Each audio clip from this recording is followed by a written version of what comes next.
Hello class, my name is Kevin Steele, and other members of my group are Elizabeth Johnson, Lisa Gustafson, and Yanni Adair, and this is our curricular adaptation project.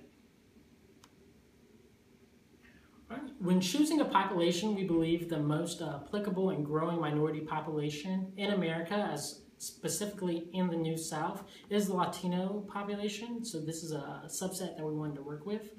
Additionally, we wanted to work in the adolescents group. Lisa and Elizabeth and our group members expressed a preference and have actually already worked with this group in the past. We believe a good overarching subject would be social studies, as that's taught throughout students' educational experience. And we wanted to focus on United States history, specifically immigration, and we'll focus on modern day immigration as well as immigration in the past. All right, so some expectations for our project is that we believe our lesson can be used in any mainstream modern high school class in America, and it's definitely going to be good for classes that have an Anglo majority and Latino minority. We believe it can foster better relations and understanding between these groups, and we want to create a supportive space and develop a unit that respects the funds of knowledge of each group.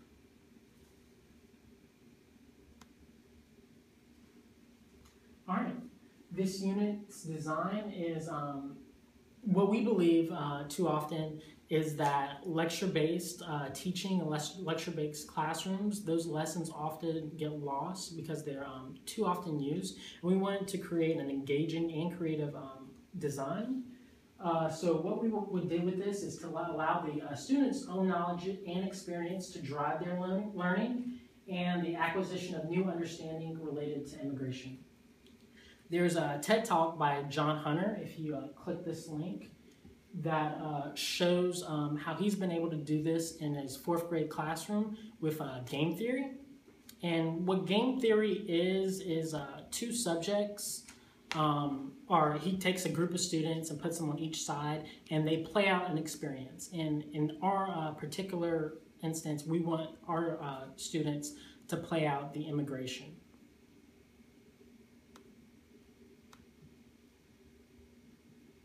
All right, and this game would be centered around a fictional immigration scenario that would allow students to make their own discoveries and realities of immigration.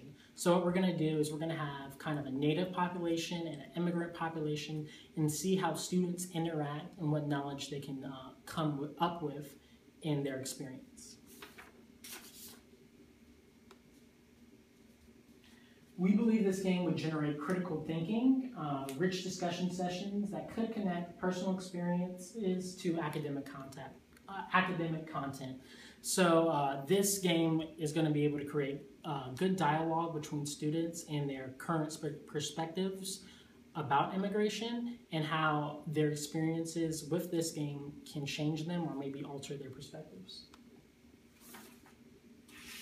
All right, and some history in the U.S. History Common Core Curriculum credits that this game will satisfy.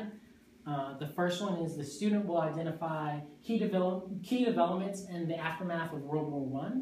So in our academic component of this, we will strive to explain how rising communism and socialism in the United States led to the Red Scare and immigrant restriction. Also, we could tie that in with post-World War II and the Second Red Scare, and also how McCarthyism and his anti-immigrant attitude. Secondly, the student will explain America's evolving relationship with the world at the turn of the 20th century. And an immigrant-related topic we could tie into that is explain the Chinese Exclusion Act of 1882 and the anti-Asian immigration sentiment on the West Coast. And teachers could also have that lesson tie in to the racial demographic on the West Coast today.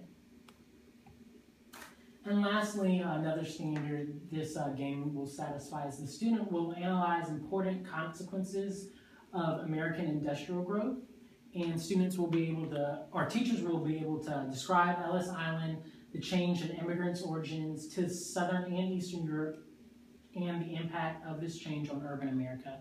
So pretty much go through how Ellis Island and the influx of immigrants affected the Industrial Revolution. All right. As for the participant structure, the majority of work that will be done in this unit is going to be done in groups, either in the role-playing situations or in the discussion-based activities that will take place afterwards. Other support staff besides the teacher could be an ESL teacher if students require an ESL teacher being present to communicate with the rest of their classmates. We're also hoping that the class is limited to 20 to 30 students. Anywhere more than this, it could create too chaotic of a workspace, and students wouldn't be able to receive enough direct attention from teachers and other students, because some students could become overpowering and just overwhelm discussion. So we'd like to cap it at around 20 to 30 students. All right. And in this game, students will be unevenly divided into groups. There's going to be a large group, which would be about a third to half of the student population in the class, and then multiple smaller groups, which will be either 2 to 5 students. The larger group is going to play the role of the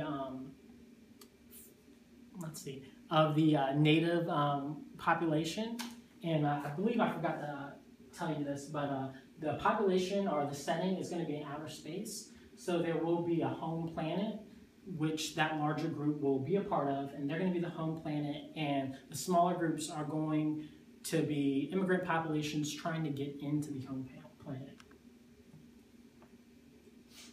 And again, this side narrates what I said. Also, each group would have a different language that they're trying to communicate. So we want to make this scenario as real as possible by creating differences among each population. All right, so for the first day in the game, the main homework assignment will be that the students learn their new identity. So what the teacher does to prepare for this is either in binders or pamphlets, create sheets and create identities for the home nation or the home planet per se, and different nationalities from other planets. So we want students to be emotionally involved to their identity going into the game so that they'll be able to put more energy into it. The game overall should last about a week, and at the end of it, we'll ask students to critically reflect on their experiences as either aliens from the home planet or natives to the home planet, and their task will be given to them throughout the game, and how they were able to accomplish those tasks or the obstacles that were in the way of accomplishing those tasks. So we want this to be almost as real of a situation as possible, so so students can really feel that the more human perspective per se of immigration as opposed to the academic side that can be easily taught through lecture-based classrooms. All right. Now, we also would like to add an English language arts component to our course, and in the Georgia English Common Core curriculum, there's a few requirements, so I'll let you read through those.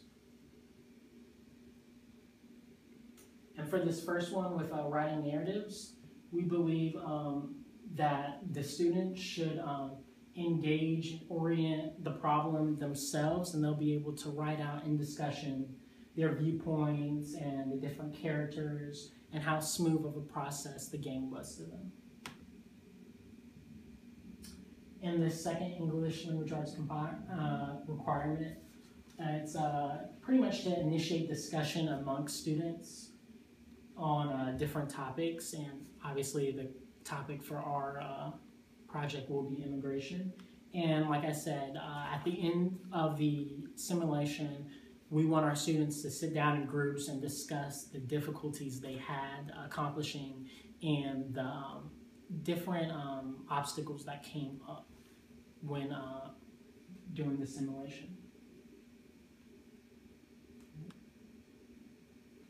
And for the third English language arts component, we would like for them, or the component is to analyze a particular point of view or cultural experiences reflected in a work of literature. We believe this can be done by the teacher themselves instituting literature into the course, whether it be an article or book or poem, whatever. It's a literature from an outside source, so probably a author that's not stereotypically Anglo-American, and that they can get a new opinion and different perspective from that author that relates to this experience. All right, and that is the end of our presentation. Thank you for watching.